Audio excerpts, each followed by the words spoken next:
देश में भूखे प्यासे लोगों की चिंता को लेकर ही तो NAPM के तहत लड़ रहे हैं।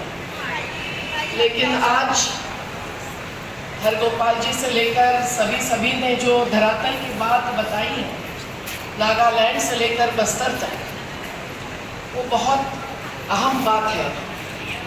इसी से स्पष्ट होता है कि जन आंदोलनों की एकता और राष्ट्रीय समन्वय की क्यों ज़रूरत है। इस साल ये कहकर केवल अपन जाएंगे तो क्या ये हत्याकांड, ये संविधान को कुचलना, ये संवैधानिक और मानव अधिकार को कुचलना और उसी दिशा में जाते हुए प्रॉफिट ओवर नेचर, मतलब प्रकृति के ऊपर मुनाफाखोरी, मानवता के ऊपर मुनाफाखोरी, इस दिशा में उनको बढ़ने देना, जाति और धर्म को अस्त्र नहीं शस्त्र बनाकर हिंसा का मार्ग अपनाना, ये क्या हम केवल देखते रहेंगे? ये सवाल है। NAPM का जब गठन हुआ तब जो पार्श्वभूमि थी वो यही तो थी। एक बाजू वैश्वीकरण, उदारीकरण और निजीकरण की तरफ अर्थनीति बढ़ेगी, ये घोषित हुआ था, और दूसरी बाजू अयोध्या की तरफ रथ यात्रा जाकर बाबरी मस्जिद को कुचला गया था। ये दोनों के परिप्रेक्ष्य में हम लोगों को सोचना पड़ा था कि क्या अपन इतनी बड़ी चुनौतियों के सामने अकेले अकेले लड़ सकते हैं। आज लड़ाक के संघर्ष के बाद सोनम वांगचुक जी ने रखी। आज हम देख रहे हैं कि संविधान पर हाथ रखकर शपथ लेते हैं। अगर संसद में ऐसा उठाते हैं, मेरा तो थोड़ा रंग उड़ गया है, वैसे भी संविधान का रंग उड़ गया है इस देश में, लेकिन अगर संसद में ऐसा कोई हाथ में लेता है, जय भीम कहता है, तो उस पर उंगली उठाते हैं, सवाल खड़े करते हैं। हम यहाँ तो कर ही सकते हैं। इसके रंग का मुद्दा नहीं है। मुद्दा है कि संविधान जो हमारे जनतंत्र का आधार है, नहीं तो इस पर हाथ रखकर जनप्रतिनिधि को क्यों शपथ लेनी पड़ती है। बाबा साहब अंबेडकर जी के नेतृत्व में, लेकिन पूरी संविधान सभा ने, जिनमें 15 महिलाएं भी थी, उन सभी ने पूरी सोच विचार के साथ आजाद भारत में केवल तिरंगा फहराने की बात नहीं सोची।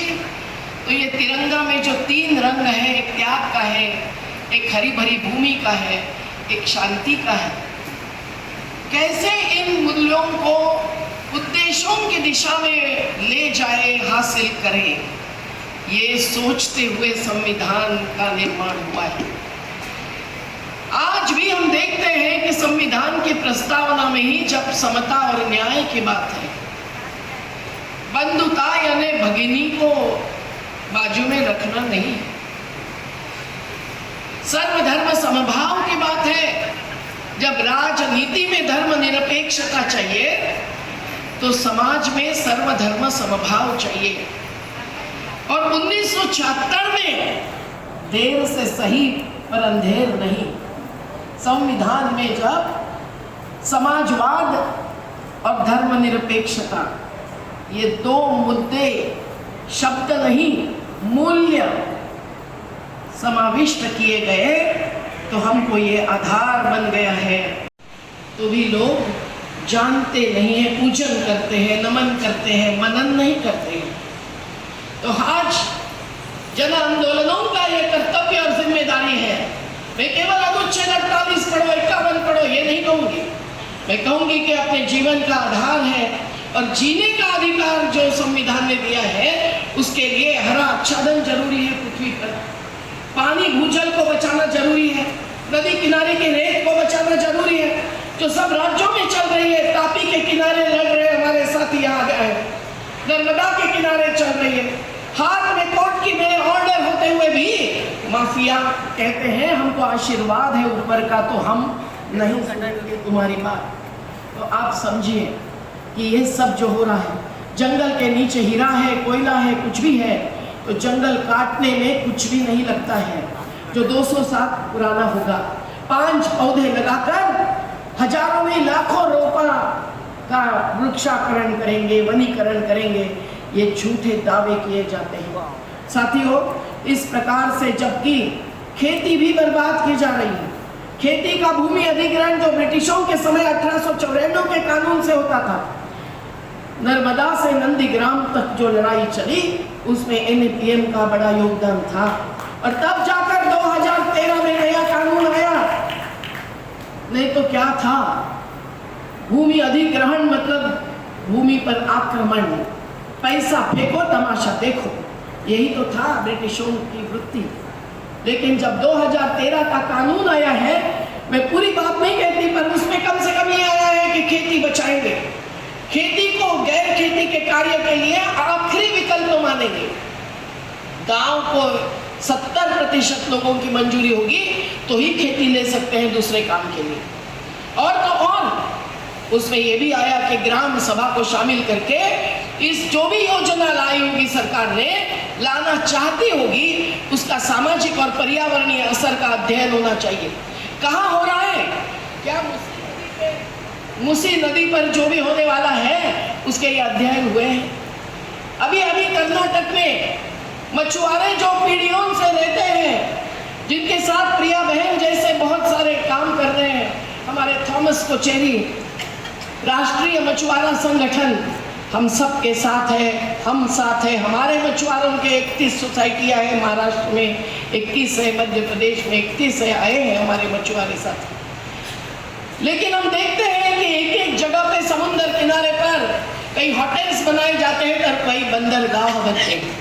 केरल में विलिंजम ने लाखों मछुआरों पर अतिक्रमण किया है।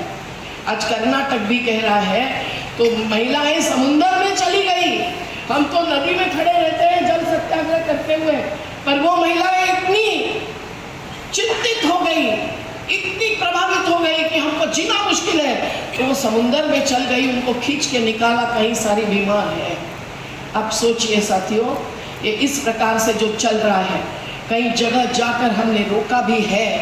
आज भी हम लोगों को इन मुद्दों पर ध्यान देना जरूरी है। गढ़चिरौली, चंद्रपुर में हो, झारखंड में हो, मैं कितने उदाहरण आपको दे दूं। इंद्रौन भी तो आखिर गिर गया खुद के ही भ्रष्टाचार से। पर आज, उस समय कम से कम पुलिस हमारे बाल लेकर खींचते थे, पर आज तो पूरा शरीर लेकर खींचकर जेल में डालना है, उसके लिए कानून बन रहे हैं। महाराष्ट्र में नया कानून बन रहा है, हम सब लोगों को अर्बन नक्सल कहते हैं। अब तेलंगाना जब राज्य बनता था तो उसके पीछे नक्सलवादियों का निश्चित संघर्ष था, पर माओवादी हो कि नक्सलवादी हो, हमारे साथ थोड़े जुड़े हैं, हम थोड़े उनका हिस्सा है। अभी अभी मुझे खबर मिली है, आप चकित हो जाएंगे, कि उनको माओवादियों से एक धमकाने वाला पत्र आया है, ये नाम नहीं लूंगी, उस कार्यकर्ता को जो जेन्युइनली आदिवासियों के साथ है और लड़ रहे हैं, स्वयं दलित है, उनको कहा है कि आप अगर NAPM के साथ जुड़ेंगे तो हम देखेंगे। तो हम देखेंगे, लाजिम है कि हम भी देखेंगे, ये वो कहते हैं, तो हम क्या डरते हैं? क्या डरेंगे? कि आपको मन में आया कि अरे बाप रे ऐसा है क्या, तो फिर हम NAPM में जुड़े कि नहीं जुड़े? ऐसा तो नहीं ना? बताओ, डरेंगे? तो न डरेंगे न डराएंगे, आगे बढ़ते जाएंगे। जो सही में और भी हटाना चाहते हैं, पर उसका जिक्र तक नहीं करते हैं, कोई जानकारी, कोई रिपोर्ट नहीं देते हैं। ये जो अजनतांत्रिक प्रक्रिया है, जिसे ही नर्मदा के 39 साल के आंदोलन में हमने सवाल खड़ा किया, जो नदी किनारे पीढ़ियों से जीते आए हैं, जो जंगल में पीढ़ियों से जीते आए हैं, जो समुद्र के किनारे पीढ़ियों से रहते आए हैं, उन सब ने बचाया है इस निसर्ग धन को, प्रकृति धन को, आप और हम सब के लिए। कोई अन्नदाता है, कोई श्वास दिलाता है, पर अगर उनका ये योगदान कोई मूल्य ही नहीं है, मूल्यहीन है, ये मानकर अगर आगे बढ़ते हैं, कुचलते हैं उनको, तो NAPM जैसा जन आंदोलनों का राष्ट्रीय समन्वय चुप नहीं बैठ सकता है।